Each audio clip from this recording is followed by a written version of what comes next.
ఆ కెపాసిటీ ఉందా కేటీఆర్ నీకు? నువ్వు ఎప్పుడు వచ్చినావు రోడ్డు మీదకి? నీకు తెలుసా దాదాగిరి అంటే ఏంటో నీకు తెలుసా? పైల్వాన్గిరి అంటే నీకు తెలుసా?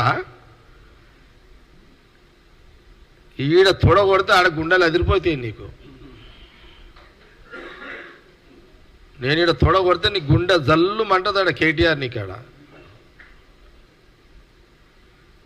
ఏం మజాక్ చేస్తున్నావా కేటీఆర్? ఏమనుకుంటున్నావు? నీకు పద్ధతి ఉందా అదేమన్నా? అంత పెద్ద తీసుమార్ కానివా నువ్వు? బట్టలు ఇప్పి కొట్టి అంత తీసుమార్ కానివా?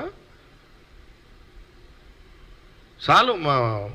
మా పొన్నం ప్రభాకర్ గారు ఇచ్చిన ఆ ట్రీట్మెంట్ సూపర్ ట్రీట్మెంట్ ఇచ్చిండు. సరిపోతుంది అది. రా, నువ్వు కావాలంటే మా బావ దగ్గర రా, ఒక రోజు రా, టైం పెట్టుకొని రాత్రిపూట రా. మా బావ టైం పెట్టుకుని రా. నీకు అంత నీకు ఇప్పాలని షోకుంటే రా. ఏమనుకుంటున్నావు నువ్వు? ఎందుకు అట్లా సవాల్ ఇస్తున్నావు? నీ కెపాసిటీ కాదు అది. నీకు మేము ఎంతమంది మంచి మంది దరకాలం ఇప్పలేము, నువ్వెంత నీ లెక్కెంత? అట్లా కాదు కదా. అట్లా ఎట్లా మాట్లాడుతావు?